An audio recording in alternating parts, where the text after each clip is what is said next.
Welcome to Spiritually Fierce, the podcast. I am your host, Dr. Rikki Jane Adams, principal and founder of the Institute for Intuitive Intelligence and creator of the Spiritually Fierce movement. Spiritually Fierce is not just a phrase. It is a movement of awakening consciousness of which we are all a part, if we want to be. In each episode, we'll explore what it means to be spiritually fierce, how to become it, and why it is the revolution in consciousness that will save the world. Join me and my fierce guests for deep conversations on spirituality beyond the trinkets and superstitions of the new age that will support you to increase your power to serve.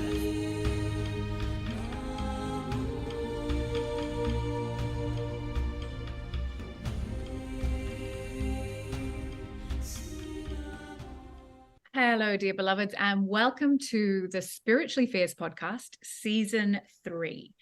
I am so happy to be back. It has been a little bit of time since our last season. This season, we are talking about the theme of transformation, and I'm honored to be inviting graduates of the Institute for Intuitive Intelligence to join me and share their experience of their own personal transformations and how they've transformed their service in the world. Just generally hearing really juicy stories. And today we have Dr. Leandra Brady-Walker, who is very dear to my heart. Dr. Leandra Brady-Walker is a pioneer in energy-based chiropractic. Now, Leandra has been all the kinds of chiropractors, I think, and spent a long time, certainly when I met her, as a network chiropractor. And now she is pioneering her own online, no-touch, energy-based model of chiropractic, which, as she will go on to share with us, is her efforts to contribute a decolonized, anti-patriarchal, decapitalized approach to working with energy medicine through the chiropractic model. I'll tell you a little bit more about Leandra. Seeking to go beyond the superficial and physical, Leandra interviewed Dr. Rikki Jane, that's me, on her podcast in 2016. But it wasn't until 2022 that she enrolled in the Institute's Method program. Something truly radical happens when you choose to face all parts of yourself, get over your own littleness, and embrace your God nature. Absolutely true. If you're on the video, you'll be enjoying my dog in the background right now. It seems to realize the camera's on, so she's dancing for us. Leandra has since become a cornerstone of the Method program. In fact, she is the first and only person trained to teach the Method other than me. And she will be doing her first workshop in Portugal in May 2024. And she's pretty much changed her entire life since coming into the Method in December 2022. And I would like you, Leandra, to tell us a little bit more about yourself in your own words. Specifically, where did this spiritual yearning begin for you? That is an excellent question, because I would not have considered myself spiritual until I sort of did the Method. And it was quite a revelation, actually, sitting in your living room, learning about all this stuff and being like, whoa, like maybe all the ideas of spirituality that I'd seen before weren't really gelling with me. Like, I never really was the type of person to get into tarot cards and astrology. Like, it was all fun, but I never really thought it was real. And it had to do with the way that you explained everything. And I am, I studied chiropractic. I've got a health science degree. I'm very in that, scientific world. And, actually understanding that spirituality and quantum physics and mathematics are all the same language. I mean, that's what really did it for me. So I think my spiritual journey sort of happened when I started to understand that the conversation around spirituality is actually very different in the Institute than it is sort of in that mainstream spirituality, which I have to say, I don't love the idea of. I love that you've touched on that, and the fact that it aligns with your mission with chiropractic is that so much of the contemporary spiritual industry is effectively a capitalist colonized model, right? Where we're appropriating from indigenous cultures, and de-identifying them in the way we do that. And we're turning a lot of our spirituality into a kind of retail therapy or band-aid approach, which is that I can buy my liberation. I can buy, my way. I'll just buy the crystal and I'll suddenly have all the intuition I want. So it excites me that you could feel the difference in that. And I would say potentially then that definition of spirituality for you were probably always living in a way that I would call spiritual, but you wouldn't use that term because at that point it didn't feel safe for your identity. And there's a lot about your identity that we can talk about, because I think there was a big awakening to who you are as well as a result of studying with the Institute, which, I do not take any credit for, but I think, again, being put into an environment that maybe allowed you to explore things outside of those normal paradigms was exciting. And I'd love for you to tell us a little bit about that. So, and what I really want to point out and what I love about that is that you said you don't take any credit for this. And what I started to realize as well, even in my industry, is that as spiritual or as people who facilitate this stuff, we tend to have this idea that we're really, really special and that we have this special magic. And what I loved about being in the Institute and what I have now brought into my service as well is this idea that each person is their own healer. Each person is their own authority. And we have so much within us that is innate. And in chiropractic, we talk about the innate wisdom of the body and the innate healing ability of the body, yet we are still so indoctrinated to believe that people need to come to us monthly, weekly, whenever, to get that special healing. And it never really gelled and aligned with me. And I get it. It's so funny because one of my friends is a GP and he was saying patient retention, it's not a word that they use in medicine, but we use it a lot in allied health. It's like you get a person and they stay with you forever. And all of these chiropractic coaches, and God bless them, I love them. I've had many chiropractic coaches. They have taught me a lot of things. But one of the markers of success of a chiropractic practice is how long you can hold on to somebody. And I still see chiropractors regularly. I still get, my husband's a chiropractor. I still get, and I still advocate for regular care. But it's different. It's not that you come to me and I have the special magic. It's that idea that each time I'm with you, I am connecting you more and more and more to your own godlike nature. And it's really interesting, the shift that has to happen within you. It sounds, and I thought I was doing it. I really did. And I really thought that, and I think a lot of people think that they are doing it.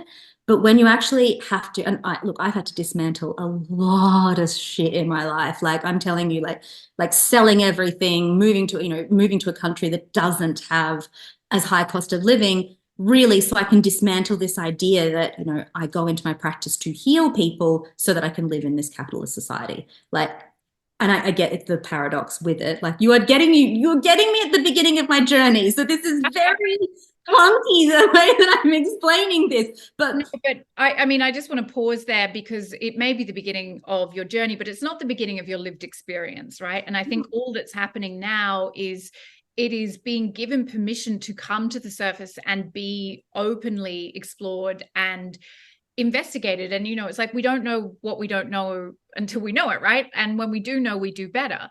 And I just want to touch on what you're saying there, that you, in the time that I've met you, have completely revolutionized the way that you serve, dismantling an incredibly successful bricks and mortar network chiropractic business, making the choice to leave a small country town. I know it's not that small, but a small town in Victoria, where your identity as a brown woman is often, those microaggressions are very much part of your daily life, and, completely packing everything up, getting rid of all these things that you've accumulated, these markers of success, and moving your entire family to the other side of the world to be in a place, just lower cost of living, but, Portugal is also a very forward-thinking, exciting place in terms of not being necessarily so aligned with this the oppressive capitalist regime. I love seeing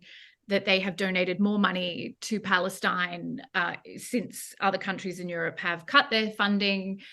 They had days in this year where they've been entirely solar in their power. You know, it's decriminalized drugs, recreational drugs. Like they are obviously divergent revolutionary thinkers, and it feels like a great match for you, also part of your heritage. So that's just a little context for everything Leandra was saying there. But going back to that, this is the first time perhaps there's been safety and permission for you to say, why does the world not work for me in the way that it has for others, despite how successful you've been? Yes, and it's funny you say that about Portugal, because Portugal was a superpower for a really long time. Like, they invaded and they colonized a lot of places. And what it reminds me of is that with great power comes great responsibility. Like, I am still, even though I am a brown woman, like, I am still highly educated. I am, cisgendered. I'm married. I've got kids. I have economic and educational privilege. And with that privilege comes responsibility. I think there comes a responsibility to be like really conscious about how we use that power and how we use that privilege. And, with my educational privilege and my economic privilege, like, I can use that to help, and I can use that to be sensitive to the oppressions and what colonialism has done to people like me and to Indigenous cultures like mine. So, for example, there are certain spiritual men who talk a lot about energy centers, right? And it's a de-identified paradigm of chakras. That is Black, brown, Indigenous heritage that comes from my own background that has been taken and then used for colonial gain. I even look at it in chiropractic myself, and I love chiropractic, and I'm so grateful that it has been, given me all these things. But the more I go back and the more I research and I read about where chiropractic came from, I'm like, this is Black, brown, Indigenous heritage. This is it's founded on such ancient wisdom that was taken, de-identified, and then sold back to us, And I realize that this is a paradox, because obviously I am highly educated, and then I get to say, hey, I don't need any more education. I was, had economic privilege, and I get to say, hey, now I want to, transmute all that energy. It is definitely a paradox. But yeah, I just think that the deeper I get into this, and the layers I start to uncover, I start to realize that there is a very different way that we can do things. And I feel that the way that we are doing things, specifically, in my case, it's medicine and it's healing. But specifically, the way that we are healing is a colonizer's mind. It is about separation. It is about individuality. There's a lot of talk about disconnection. There's a lot of talk about self-care over anything else. Like, I quite dislike a lot of those narratives, whereas I believe healing is community. I believe healing is coming together, and it's about sharing stories and about sharing energies. And my job is to create that container, that space, no matter where it is. And it's interesting because I've had many people work with me for many years, and they've transitioned through all of my many phases and practices. And, they've said to me, that it doesn't matter. It doesn't matter if I'm practicing in the front room of my house, or if I've got a beautiful practice on the main street, or if I'm online, or if I'm in a field somewhere, like, the energy is always the same. Yeah. And I think that's what I really learned from being in the Institute. Yeah, I love that. And I think there's something very equitable about that as well, because, one of the things that, absolutely is so much part of the spiritual retail therapy of a current industry is, going on these very expensive retreats or cruises with great spiritual teachers, or, spending thousands and thousands of dollars to have experiences that most of the world are excluded from. I love retreats. I am also very privileged, very middle class, very able to access things if I choose to. But the inaccessibility for most of the world is not lost on me. The Institute has a very clear socioeconomic and developing country policy. Because of that, we know that not all incomes are the same. But if there is like this idea that there's one place in the world or one teacher, and unless you're in the same room as them, paying for their very high-end experience, you will not get the enlightenment that everybody else gets. That's the ultimate extreme spiritual capitalism and narcissism, right? That perpetuates that idea that we are all getting into nirvana one at a time. And it comes very much from that I'm looking to be soothed in my littleness. I'm looking to be comforted by the trinkets and superstitions of the New Age, rather than being given, that equitable distribution of awakening, access to the tools, and taking something online. A lot of people will say that it's not the same, right? It's more exciting and I'm getting more from you if I'm in the same room as you. It's like, well, that's lucky for you. But what about all of those people who, for reasons of disability or language or economics, cannot get into a room with you on a street in Ballarat, right? And Exactly.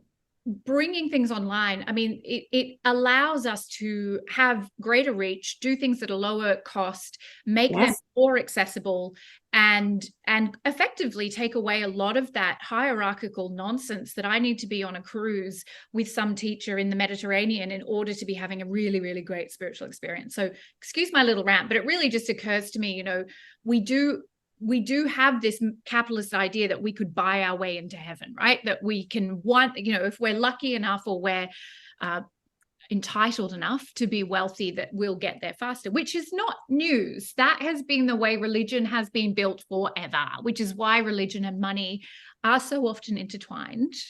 I have so many things in my brain, but keep going. I knew we were going to get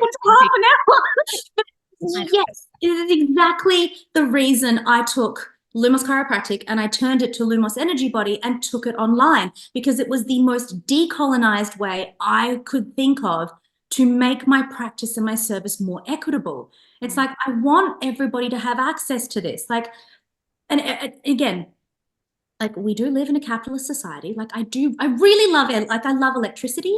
And I do, and D.D. Palmer, who started chiropractic, he talked about chiropractic being about the evolution of humanity. So it has nothing to do with back pain anyway. And he talked about it being, and it's so funny because it actually aligns very closely with what the Institute talks about, which is freeing humanity from superstitions and delusions. And there was another one, but the idea is that he doesn't, like, Dee never wanted chiropractic to be about back pain. We talk about the art, the philosophy, and the science of chiropractic, right? So the science and the philosophy, we never change, okay? It evolves, it gets bigger. We now understand that the world is Einsteinian and not Newtonian. But the art of chiropractic, like, when the consciousness developed, when he developed chiropractic, it was like the late 1800s. Like, it was your hands and it was in the room. But Dee couldn't have dreamed of a world where we had the internet, where we have access to be with people in a room where we can hold a bigger energetic container. Like, the consciousness has changed. And I totally believe that the art of chiropractic also has to change, and we have to move with the times. Yeah, Jema. And I think that is, applicable to many, many different modalities and ways of working with both the physical and subtle body. Is like, if we were not meant to stop evolving, and just because something's old doesn't mean it's powerful or important. And that call to antiquity is often a way we defend not evolving, right? Like, well, it's really old, so therefore we should just keep doing it the way we've always done it. But when we are willing to be humble enough to say, what else is possible? How can this, continue? How can I continue to be a contribution to that expansion of consciousness? I'm not going to, again, this is what religion does. It says, this is the way it's always been, and this is what we're going to, force you to adhere to, even if it's now completely out of date with the way we live our lives, or not a reflection of where human consciousness needs it to be. And if religion was willing to evolve, it may not be losing followers in the millions, right? Because it would stay connected. So I think that's very, very powerful. And I love the way that you describe that, and also really humbly grateful that the method and the institute have been jumping off points for your own willingness to evolve, and as I say, to dismantle a very successful bricks and mortar business which you could have easily hidden in. And I don't mean hidden as in you weren't seeing, because you're very visible, you're larger than life energy, people love you, dare I say, guru kind of qualities to you. You could have stayed in the safety of that happily for the rest of your days. But that agitation that brought you into my living room, whether you knew it or not, was this emerging need to meet yourself at deeper and deeper levels. And I think that is the quality of person that we attract into the institute. We're not looking for comfort. I'm not here for your comfort. I'm here for your evolution. We say that all the time. Yeah. And so often spirituality is being sought as a comfort, and it's not, right? If you're truly listening to your intuition, you're probably going to be as uncomfortable as hell, because change is how we evolve. Yeah. I think that's why you are such an exciting example of this work, is that you're changing everything. I do want to ask you, what is your highest vision for your life as you make this transition? Maybe not in the details, but what is it that you're holding a vision for this Lumos energy body, for your life in Portugal, for all of this? I haven't really given myself permission to dream of this, but like I was thinking about this recently, and what I want is a legacy, and I want something bigger than me. And I feel like I honestly feel like chiropractic is dying, and I've always kept calling myself a chiropractor, no matter how different everyone seems to think I am. And I feel like chiropractic, health, healing, this kind of spiritual, this kind of way of healing, what I want my legacy to be, and what I leave behind, is that this is a paradigm shift. It's that shift from that colonialist mindset that we have in all of the healing arts. Like, what my biggest vision is, that I hope that in my lifetime I see this shift, that Lumos energy body is the beginning. I always say it's my Uber, like it's my Uber, it's my Spotify, like it's my Airbnb, it's the thing. Like this is my legacy that I've created. And it's not that I want it to be like seen, but I want it to create a movement. I want to create this movement of, like we are powerful enough to actually be the healers of ourselves, to listen to that godlike wisdom, like that true essence of chiropractic. I want to see in my lifetime an evolution of the human psyche, and that sort of, huge step forward. And I would be humble enough and just so grateful if I could be a part of that. Yeah. And, humbly recognizing your power to do that, right? Because humility isn't about playing small, but playing your part. Like, what am I being called to do? And you certainly are answering that call, even in ways that you don't yet know, right? Because there's still a mystery in, okay, we're moving to Portugal. Okay, we'll see what this brings. Yeah. There's something in that I wanted to pick up on, which, the Institute's methodology around intuition, or our philosophy, is that it's like effectively black magic to increase your own intuition, to train your intuition, to get more powerful at telling other people stuff with your intuition, right? That the whole point of training as an intuitive intelligence method practitioner is to support your client to increase their own intuition. And it really touches on, I think, that what you're desiring for this new paradigm chiropractic, which is that we are not doing this so we're more powerful to do stuff to others. We're doing it so we can empower others to do it for themselves. And, I often say my goal is to make myself redundant. Yeah. It's because every time I'm with a client, I'm increasing not only their access to the tools and processes, but the frequency of permission to step into their own inner authority and self-reliance. And that is, I think, a really big difference, and picks up on everything that you're saying. It's a subtle and also enormous kind of difference, that it is all of us as our own gurus, as our own self-reliant healers, teachers, leaders, that will set the world free. And that doesn't mean we don't seek support when we need it, but we're not assuming that what we're seeking is outside of ourselves in the form of a teacher or a book or a program or whatever, but that those things are simply the triggers to awaken us to what is already within us, just dormant, because we've been colonized, we've been all of those things. And it really aligns with that. And I think that's why you're the right person to take the method to Europe and be our teacher there, because it's in a way, intuition, chiropractic, whatever, they're sort of like the window dressing, right? Like that it's not about back pain, but we'll lure them in with the back pain conversation, right? It's like, how do we get the world understanding it is its own sacred, holy, ordained authority? And we'll use whatever tool we've been, tasked by God to use, right? Yeah.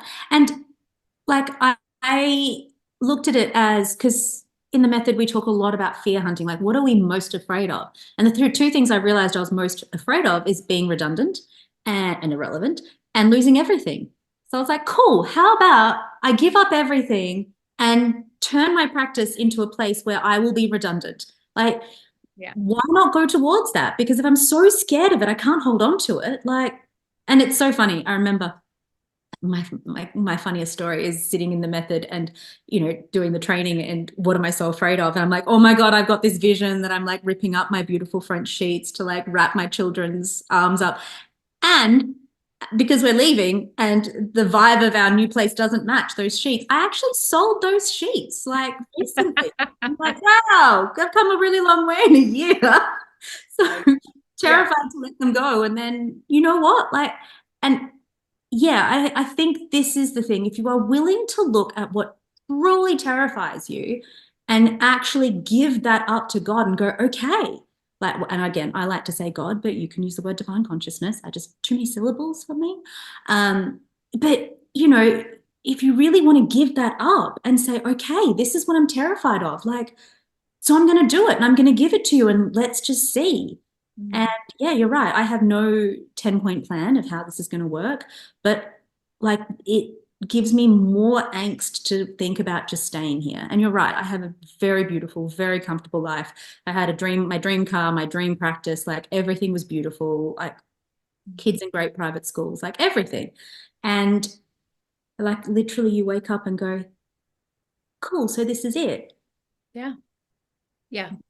Yeah. And, the more we do this work in the deep way that we do it in the Institute, the more we recognize that the things that we thought would be the measure of our success, the things that we thought would bring us happiness, will not satisfy us anymore. And we then go willingly to surrender those things, inevitably knowing that more riches will come. And I don't mean riches in the form of the human dream, although that might be true, but the true thing that we are all seeking, which is moksha, that liberation. And for you, with everything that you're sharing, it is not enough. It would never have been enough to create your own little pocket of suburban paradise, no matter how comfortable and lovely, because your work is exactly as you say, paradigm shifting, community building. We are one. And so no matter how comfortable and happy and well off I am, if the world is still stuck in the nightmare of suffering and I am not doing the part that God has tasked me with, and God is the only word I'll let you use here, then I'm acting in bad faith. I'm using my manifestation tools and my energy understandings to just pad myself in comfort, to secure my own little slice of this world, and bugger the rest of the world. They can all burn, because it doesn't matter to me because I'm good, right? And worse than that, in that spiritual narcissism capitalist idea, we will literally think that our successes in the material plane are because God is granting us those things, right? That God is good with us, that God is saying, well done.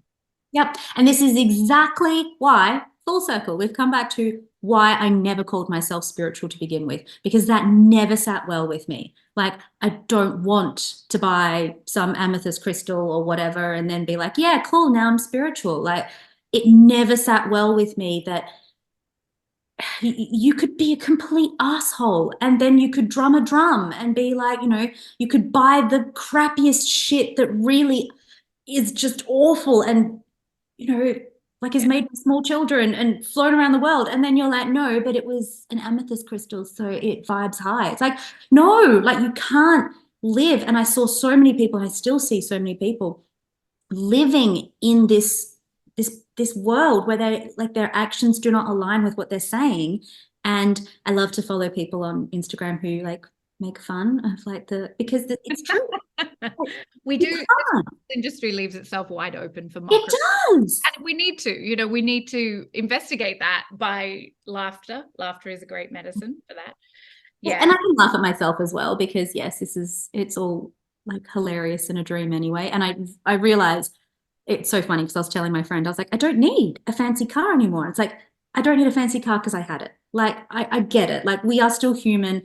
And, we both have the same tattoo that says anthropos, which is fully human and fully divine. And, yeah. So it was this idea that I just couldn't reconcile what I saw in contemporary spirituality to what I sort of believed. And I believe, and like as a chiropractor, I believe in living in full alignment and doing as you say and what you do. And I didn't see that. I didn't see that much in spirituality. Yeah. We will wrap it up, but again, there's so many jumping off points here, and that word congruence that we use all the time in the institutes. Like, are you a match between your actions and your faith? Like, are you walking your talk effectively? And I think for many of us, we aren't, and not because we're not good people, but I think that so much is left uninvestigated when we're seeking our spirituality as a comfort and not as a tool of evolution. So we hide from ourselves. And so we don't even recognize the hypocrisies of our actions, right? So I think that why the Institute matters and why it's probably supported you to take such bold leaps in faith is that, as you say, we go towards what is concealed, to the underbelly, to the underworld of our own being, those, subconscious biases to downright, all of the places that we create division and hate within ourselves, we then see in the world, and we can't hide from that. And there's nothing wrong with money, success, and power when they are no longer the measures of your success, right? When you're no longer motivated by them or believing that that is God granting you those things, like God is Santa Claus with a jar of cookies, handing them out to all the good white people who were lucky enough to be born into the middle class, right? It's a very big shift, again, that it can seem really subtle, but we are entitled to be in the world in whatever way we want to be, as long as we are conscious of the ways that we're showing up in the world. And I think that is what's missing. And this is what is so, that I have found has been so healing and so, comforting about the Institute, is that we are really held to the fire. We are actually held in a space where it is okay to go, oh, wow. And I can admit that I've done all of these things, like I've definitely lived in a world and, bought things and done things that weren't aligned with who I was because I wasn't conscious of it. And, it's not, you're right. It is not about us looking back and being like, oh God, that's so bad. It's like, no, when we know better, we do better. And it's okay to muck up. It's okay to make mistakes because we're human. But yeah, it is about that really being conscious and having a really great space where you can fuck up. And oh, can I swear? We have to put it explicit now. I never do, but we swear all the time on this podcast. So yes. Yeah. So I mean, I think that is what's really important. I think with the Institute is that there is never any blame or shame, but it is that, like, do as you say you do, and when you don't, we apologize and we move forward. But this is not about you're bad and I'm good. It's like we are all humans doing the best we possibly can. But hey, and that allows you to go, oh, wow, I can really take a deep look inside myself, because nobody's going to turn around and say, well, you were really bad. It's like we'll turn around and say, hey, cool, that's really cool that you've looked at that. Like, now what can we do? Yeah, I love that. I think if I was to wrap it all up, that shift that we're speaking about is when your service and everything that we do moves from what can I get to how can I serve, what can I give. And that does go against all of these programs that we're indoctrinated with, because it is all about get at the individual level. And I see it in your work, and how may I be of service, and your life is the demonstration of that, because it is like every time you make a bold leap in faith, you give permission to others to do the same, and you're doing it. I am very excited for the intuitive intelligence method training in Portugal, led by Dr. Leandra Brady-Walker in Tavira, the Algarve down south, which I have looked at all the pictures and have it on good authority is bloody stunning, and we should all go there. And that is happening May 5th to 9th, 2024. All the details you can find on our website, instituteforintuitiveintelligence.com. You can find us on Instagram as well at Intuitive Intelligence Institute. You can find Dr. Leandra Brady-Walker at... at Dr. Leandra BW _ Leandra BW. Oh, God. And you can also search Lumos Energy Body, and that should come up as well. But we'll put everything in the notes so that you can see that too.